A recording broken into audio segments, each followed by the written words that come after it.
we need to talk about something that nobody really wants to admit. Not because it's shameful, but because admitting it means accepting that something inside you is struggling. And most of us were never taught that that's okay. So we keep going. We wake up, we show up, we perform, we answer the messages, we meet the deadlines, we say, "I'm fine," when people ask. And we do it again the next day, and the day after that. Until one day, something shifts. It's not dramatic. There's no breakdown in the middle of the street, no obvious moment where everything falls apart. It's quieter than that, slower. You just start to notice that things that used to feel easy now feel impossible. That your patience is gone, that your motivation has dried up, that you're sleeping but you're never actually rested, that you're surrounded by people but you feel completely alone. And somewhere in the back of your mind, a quiet voice starts to ask, what is happening to me? What's happening to you is mental exhaustion. And today, we're going to talk about it honestly. Not in clinical terms, not in textbook language. Just two people having a real conversation about what it actually feels like when your mind starts to break down under pressure it was never meant to carry alone. This is going to take about 30 minutes, and I want you to stay with me for all of it. Because by the end of this, I want you to understand not just what mental exhaustion is, but why it happens, what it looks like from the inside, and what it means for the person going through it. Let's get into it. The first thing I want you to understand is that mental exhaustion is not the same as being tired. Normal tiredness has a simple solution. You rest, you sleep, you recover. The next day you feel better. That's how it's supposed to work. Mental exhaustion doesn't work like that. You can sleep 8 hours and wake up feeling like you didn't sleep at all. You can take a full weekend off and return to Monday feeling just as depleted as you left Friday. You can go on a vacation and spend the whole time waiting to feel relaxed, never quite getting there. That's because mental exhaustion isn't about your body needing rest. It's about your mind having been under sustained pressure for so long that its ability to recover has itself become compromised.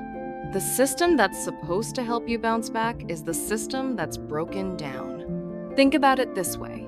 Imagine a building with a crack running through its foundation. From the outside, the building still looks fine. People walk in and out every day, the lights are on, business is running as usual. But underneath, where nobody can see, the structural integrity has been compromised. And every single day that passes without addressing that crack, it gets a little deeper, a little wider, until eventually, what looks stable from the outside starts to visibly give way. That's what mental exhaustion does to a person. And the most dangerous part is how invisible it is. Not just to the people around you, but to yourself. Because when you're in it, you don't have the perspective to see it clearly.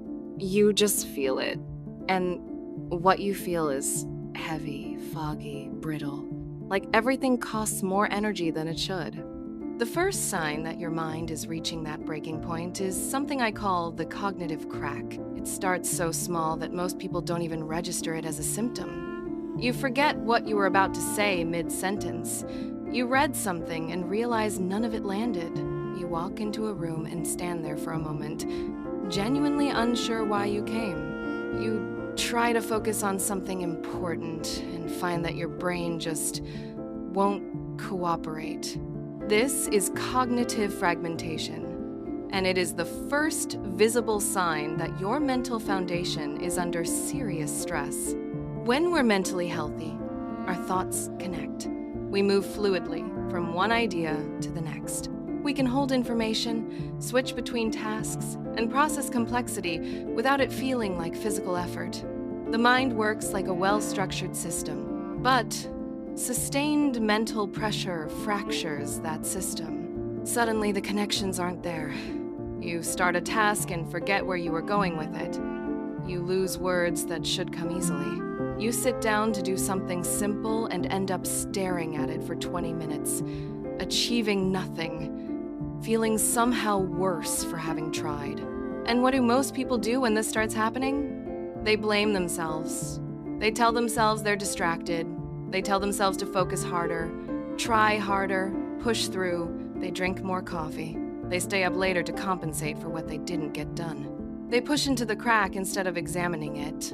And here's the cruel thing about that response. Pushing harder when your foundation is cracked doesn't fix the crack. It makes it deeper. Because the very act of forcing your way through cognitive exhaustion without addressing its root cause demands more from a system that already has nothing left to give. So the fog gets thicker. The forgetting gets more frequent. And the person starts to quietly wonder if something is fundamentally wrong with them. If they're getting slower. If they're losing something they might not get back, they're not. But they need to stop and pay attention to what their mind is trying to tell them. The second sign is one that damages relationships before people even realize what's happening. It's the irritability, not normal irritability, not the kind where something is genuinely frustrating and you react to it. This is something different. This is the kind where your partner asks you what you want for dinner and something inside you tightens. Where a slow driver makes you feel a disproportionate surge of anger. Where a colleague makes a small comment in a meeting and you have to physically stop yourself from reacting in a way you'd regret. And the worst part is the guilt that follows. Because in the moment after, you know that your reaction didn't match the situation. You know that the person on the receiving end didn't deserve it. And you feel terrible about it. But then it happens again. And again. And the gap between knowing better and doing better seems impossible to close. This is what happens when your emotional buffer has been eroded by sustained exhaustion. Think about emotional regulation like shock absorbers on a car. When they're functioning properly, they absorb the bumps. The road is still imperfect, but you don't feel every single jolt. The car stays smooth and controlled. Mental exhaustion destroys those shock absorbers. When your mind is depleted, the distance between stimulus and reaction shrinks to almost nothing. There is no buffer space. There is no moment of pause where your better judgment can step in. The trigger happens and the reaction fires before you've even had time to think. And this is exhausting in itself. Because now, on top of everything else you're carrying, you're also managing the emotional fallout of reactions you can't seem to control. You're apologizing more. You're retreating after outbursts. You're starting to feel like you don't even recognize yourself. That feeling, that sense of being a stranger to your own behavior, is one of the most disorienting aspects of mental exhaustion. And it's also one of the clearest signals that something needs to change. Silent erosion of self. The third sign is the one that takes the longest to name. Because it doesn't feel like exhaustion, it feels like loss. You start losing pieces of yourself. It begins with the small things. The hobbies you used to love start feeling like obligations. The music you used to put on without thinking now stays off because even choosing a song feels like too much. The creative projects you were excited about gather dust, not because you decided to abandon them, but because every time you think about starting, there's nothing there. No spark, no pull, just a flat, gray absence where the enthusiasm used to live. Then it moves to your social self. You start canceling plans, not because you don't care about the people you're canceling on, but because the thought of showing up, being present, contributing to a conversation, performing the social version of yourself, it costs something you don't have anymore. So you stay home, you go quiet, you tell yourself you'll reach out when you feel better, not realizing that when I feel better keeps getting pushed further and further away. And then there's the memory. You start forgetting things you would never have forgotten before. Appointments slip through. Conversations you had last week feel like they happened in a different lifetime. You lose track of days. You lose track of time in a way that's disorienting, like the hours are moving but you're not moving with them. This is fragmentation. This is what it looks like when the sustained pressure of mental exhaustion starts pulling apart the different layers of who you are. And I want to say something important here because I feel people need to hear it. Losing these pieces does not mean you've lost them permanently. It doesn't mean the creative version of you is gone. It doesn't mean you've become someone who doesn't care about connection. It doesn't mean your mind is failing. It means you're running on empty. And things that require fuel, creativity, social energy, memory consolidation are the first things to shut down when the reserves are gone. The pieces aren't lost, they're waiting, but you have to stop pretending the tank isn't empty before you can begin to fill it back up. Here's something that most people don't connect to mental health until someone points it out. Your body knows before your mind admits it. Mental exhaustion doesn't stay in your head. It migrates into your body in ways that are real, measurable, and physical. And when you understand this, a lot of things that felt confusing start to make sense. The tension you carry in your jaw, the tightness that never fully leaves your shoulders, the headaches that show up in the middle of the day for no obvious reason, the way your chest feels slightly compressed when you think about your week, the way loud environments that never used to bother you suddenly feel genuinely overwhelming. That's not you being dramatic. That's your nervous system carrying a load that has exceeded its capacity. When we are under sustained psychological stress, our nervous system operates in a state of low-level threat activation, not the full fight-or-flight response, but a quieter, chronic version of it. Your body is slightly braced all the time. Your muscles hold tension that never gets released. Your senses become more reactive because your system is on alert. And over time, this physical toll accumulates. You start moving differently, more slowly, more carefully. The simple act of getting up and starting your day requires more effort than it used to. There's a heaviness to everything. Your limbs, your movements, even your facial expressions. Clinicians call this leaden paralysis, and it is a real, documented symptom of severe mental exhaustion and burnout.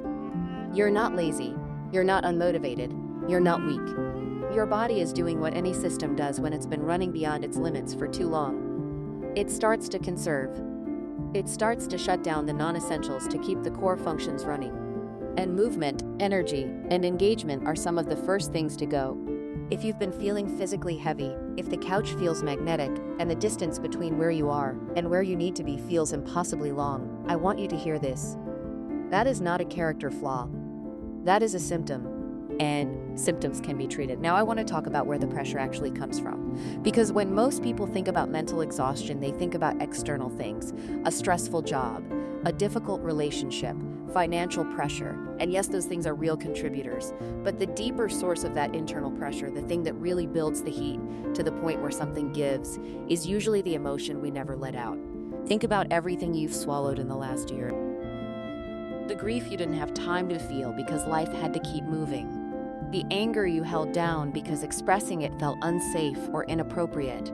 The fear you pushed past because there were responsibilities to meet and people depending on you. The loneliness you refused to name because naming it meant sitting with it. Emotions that are not expressed do not disappear. They don't evaporate. They don't dissolve quietly in the background. They compress. They accumulate. They generate heat, and that heat has nowhere to go. This is the internal pressure that mental exhaustion runs on. Not just the demands of life, but the weight of everything you've been carrying in silence. Telling yourself you'll deal with it later, not realizing that later keeps becoming more compressed weight, that your system has to manage without release. And eventually, the pressure exceeds the container's capacity. The crying spells that arrive without a clear trigger, the outbursts, the brain fog, the emotional numbness, the complete inability to feel genuinely enthusiastic about anything. These are not random symptoms. They are the pressure finding the cracks. They are your mind's attempt to vent before the whole structure gives way. The problem is that most people, when these symptoms arrive, don't treat them as a release valve that needs to be respected and understood. They treat them as something to suppress and push through. And so the pressure builds again, and the cycle continues. I want to talk about burnout specifically, because it is the most misunderstood stage of this entire process. When people hear burnout, they think it means being tired of their job. They think it means needing a vacation. They think it means working too many hours and needing to cut back. And while those things can contribute to burnout, real burnout goes so much deeper than that. Real burnout is what happens when the internal resources you depend on for daily functioning, your emotional reserves, your mental energy, your capacity to care, your ability to feel engaged with life, have been depleted over such an extended period that they have stopped recovering between cycles. In other words, it's not just that you're empty right now, it's that the mechanism that's supposed to refill you has broken down. Normal fatigue follows a cycle. You get tired, you rest, you recover. The system resets. Burnout breaks that cycle. The rest doesn't restore. The weekend doesn't fix it. The vacation doesn't reach it. Because the damage isn't in the surface layer of your energy, it's in the recovery system itself. And the progression of burnout is consistent and predictable. The creativity goes first, the ability to think expansively, to generate ideas, to see problems from new angles. That requires a kind of cognitive surplus that burnout eliminates early. Then the motivation, not the willpower to push through things you don't want to do, the genuine internal drive that makes you want to pursue things in the first place, that disappears. Then the emotional range starts to narrow, the highs get lower, the things that used to excite you produce a flat response. Joy becomes harder to access. You can recognize intellectually that something is good or something is funny or something is beautiful, but the emotional register doesn't fully activate until eventually you reach the final stage, where you are functioning on the surface and hollow underneath. You are doing the things, you are showing up, but there is no one home inside. That is burnout at its most severe, and it does not resolve on its own. It requires intentional, deliberate recovery. Not a weekend, not a holiday, but a real, sustained commitment to addressing the root of the depletion rather than just managing the surface symptoms. So where does this leave us? If you've been watching this and nodding, if you've been recognizing yourself in any of what we've talked about today, if you've been sitting with the uncomfortable realization that what I'm describing isn't just something that happens to other people. First, I want to say something simple. You are not broken. You are not weak.